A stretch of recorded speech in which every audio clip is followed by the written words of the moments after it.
ในตอนเช้าของวันที่7พฤษภาคม2025นี้อยู่ที่ห้องประชุมเบอร์2เมืองไซจำพรได้เปิดกองประชุมทับทามห่างข้อตกลงว่าด้วยประเมินราคาที่ดินสำหรับคิดไลอากรที่ดินจูเมืองไซจำพรแขวงบุรีคำไซโดยเป็นเกียรติของร่วมเป็นประธานของทานบุญพรเลิศบุดีคณะประจำพรรคเมืองรักษาการห้องเจ้าเมืองผู้สีนำเวียกงานคงเขตเศรษฐกิจมีท่านแสงจันทร์คำประเสริฐห้องหัวหน้าแผนกการเงินแขวงท่านวางเจียใส่นาลอหัวหน้าซวยสาอากรประจำแขวงมีบรรดาทานคณะปิสอบแผนกการเงินแขวงบุรีคำไซหัวหน้าห้องการและภาคส่วนที่เกี่ยวข้องเข้าร่วม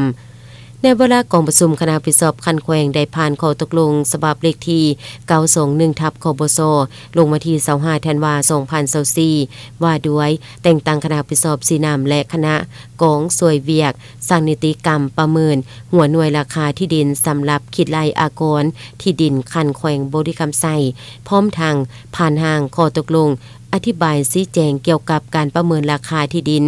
สำหรับคิดไลอากรที่ดินภายในแขวงบุรีคำไซซึ่งได้กำหนดเขตประเมินราคาที่ดินประกอบมีเขตตัวเมืองเขตชานเมืองและเขตชนบทเพื่อนำมาทับทามความเป็นเอกภาพการนำคันเมืองบรรดาห้องการถูกภาคส่วนในทั่วเมืองไซจำพรเพื่อแลกเปลี่ยนคำเห็นและจะได้ปรับปรุงแก้ไขให้สอดคล้องกับสภาพความเป็นจริงของท้องถิ่นฮักฐานบ้าน